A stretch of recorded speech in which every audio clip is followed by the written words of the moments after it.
क्या आप जानते हैं कि महाभारत के सबसे शक्तिशाली धनुर्धर कौन है? हम यहाँ बात कर रहे हैं महाभारत की, प्राचीन काल की नहीं। तो मित्रों, आपको पता है तो कमेंट करके जरूर बताना। तो बिना देर के हम आगे इस वीडियो में धनुर्धर के बारे में जानते हैं।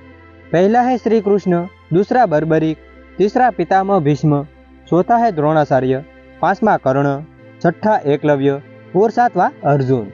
उनमें से पहला है भगवान श्री कृष्ण।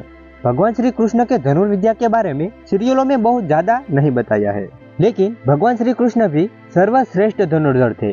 भगवान श्री कृष्ण के धनुष का नाम था सारंग।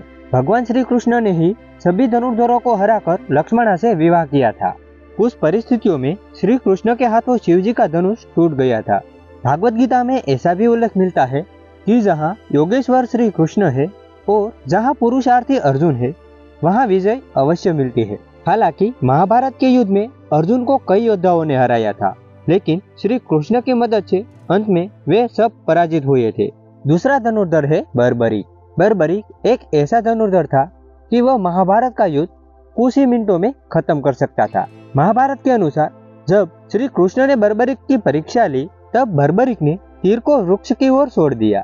तब तीर एक एक पत्तों को छेदता हुआ जा रहा था। उसी दौरान एक पत्ता टूटकर नीचे गिर पड़ा। भगवान श्री कृष्ण ने यह सोचकर उस पत्ते पर पैर रख दिया कि यह पत्ता छेद होने से बच जाए, लेकिन सभी पत्तों को छेदता हुआ यह तीर भगवान श्री कृष्ण के पैरों के पास आकर रुक गया। तब बर्बरीक ने कहा कि हे प्रभु, आपके पैर के नीचे एक पत्ता दबा है, कृपया पैर हटा लीजिए, क्योंकि मैंने तीर को सिर्फ पत्तों को छेदने की आज्ञा दी है, आपके पैर को छेदने की नहीं। उसके इस चमत्कार को देख भगवान श्री कृष्ण चिंतित हो गए। भगवान श्री कृष्ण यह बात जानते थे कि बर्बरीक प्रतिज्ञावश हारने वाले का साथ देगा। यदि कौरव हारते हुए नजर आए तो फिर पांडवों के लिए संकट खड़ा हो जाएगा, और फिर यदि पांडव बर्बरीक के सामने हारते नजर आए तो फिर पांडवों का साथ देगा। इस तरह वह दोनों ओर की सेना को एक ही तीर से अंतम कर देगा। तीसरे धनुर्धर है पितामह भीष्म। महान धनुर्धरों में एक नाम आता है पितामह भीष्म का। पितामह भीष्म ने अपनी विद्या भगवान परशुराम से प्राप्त की थी, और ऐसा भी माना जाता है कि जब तक उसके पास धनुष है, उसको हराना लगभग असंभव ही है। एक बार तो अपने गुरु परशुराम से भी युद्ध छिड़ गया था। वह युद्ध बहुत लंबे साल तक चला, पर वह युद्ध में भगवान परशुराम भी पितामह भीष्म को हरा न सका। वही पितामह भीष्म महाभारत के युद्ध में पांडव सेना के कई योद्धाओं को अकेले ही मार गिराया। अगर उसके सामने शिखंडी न आती तो उसको मारना भी असंभव था, क्योंकि पितामह भीष्म की प्रतिज्ञा थी कि मैं स्त्री के सामने हथियार नहीं उठाऊंगा। भगवान श्री कृष्ण को भी पता था कि जब तक पितामह भीष्म है, तब तक महाभारत का युद्ध जीतना असंभव है। चौथा धनुर्धर है द्रोणाचार्य। द्रोणाचार्य भी एक धनुर्धर थे। उसने अपनी विद्या भगवान परशुराम से प्राप्त की थी। एक बार की बात है, जब पांडव और कौरव आपस में गिल्ली डंडा खेल रहे थे, अकस्मात उनकी गुल्ली कुएं में गिर गई। उसी वक्त आचार्य द्रोण को उधर जाते देख राजकुमारों ने उसकी गुल्ली निकालने की प्रार्थना की।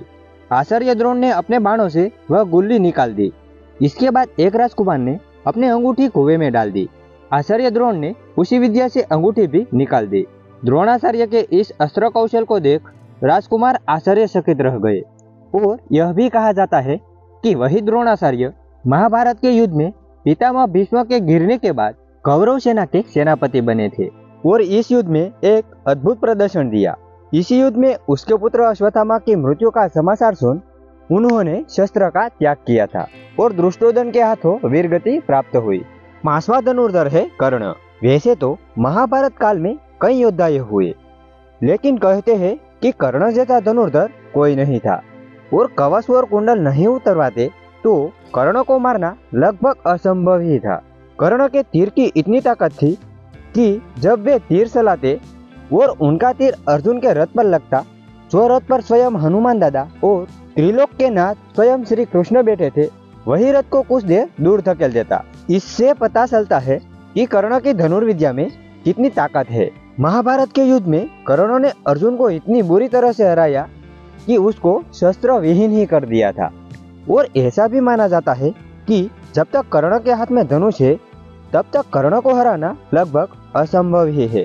छठा धनुर्धर है एकलव्य। एकलव्य एक ऐसा धनुर्धर था जिसने अपने गुरु की मूर्ति बनाकर उस मूर्ति के सामने विद्या प्राप्त की।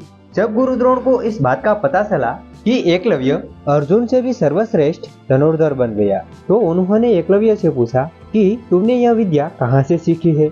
इस पर एकलव्य ने गुरु द्रोण से कहा कि हे गुरुवर, मैंने आपको ही गुरु मानकर आपकी एक मिट्टी की मूर्ति बनाई और आपकी ही प्रेरणा से मैं धनुर्विद्या सीख पाया। बाद में गुरु द्रोण ने कहा, तो मुझे दक्षिणा देना तुम्हारा धर्म है। उस पर एकलव्य ने बिना हिचकिचाए कहा कि हे गुरुवर, मांगिए। तब गुरुदेव ने कहा कि तुम जिस हाथ से प्रशंसा चढ़ाते हो उस हाथ का मुझे अंगूठा चाहिए। और एकलव्य ने भी बिना हिचकिचाए उस हाथ का अंगूठा काटकर गुरुदेव को दक्षिणा में दे दिया। एकलव्य की इस गुरु भक्ति को देख गुरुदेव ने इशारे में एकलव्य से कहा कि तुम बिना अंगूठे से भी धनुष चलाना सीख सकते हो। फिर से एकलव्य ने बिना अंगूठे से विद्या प्राप्त की और यही एकलव्य ने श्री कृष्ण की नारायणी सेना को परास्त किया था, जिसे आज तक संसार में कोई नहीं हरा सका। उसके बाद आता है अर्जुन। 5 पांडवों में से एक अर्जुन की धनुष विद्या भी जग प्रसिद्ध है। गुरु द्रोण के श्रेष्ठ शिष्यों में से एक है और गुरु द्रोण ने अर्जुन को यह भी कहा था कि इस संसार में तुमसे सर्वश्रेष्ठ धनुर्धर और कोई नहीं होगा। ऐसा भी माना जाता है कि अर्जुन की धनुष की टकार से पूरा युद्ध क्षेत्र गूंज उठा था और यह भी कहा जाता है कि संसार में अर्जुन के अलावा दोनों हाथों से तीर और कोई नहीं चला सकता। सिर्फ अर्जुन ही एक ऐसा धनुर्धर है जो दोनों हाथों से एक समान बाण चला सकते हैं। जब महाभारत का युद्ध चल रहा था तब श्री कृष्ण और अर्जुन को देखने के लिए स्वर्ग से देवता नीचे उतर आए थे। तो मित्रों, यह थे महाभारत के सर्वश्रेष्ठ धनुर्धरों। आपके हिसाब से कौन सा धनुर्धर सर्वश्रेष्ठ है, कमेंट सेक्शन में जरूर बताना। तो मित्रों, ऐसी ही प्राचीन जानकारी और बुद्धा कहानी के लिए इस चैनल को भी सब्सक्राइब करना ना भूले। आप सबको हमारी तरफ से राधे कृष्णा।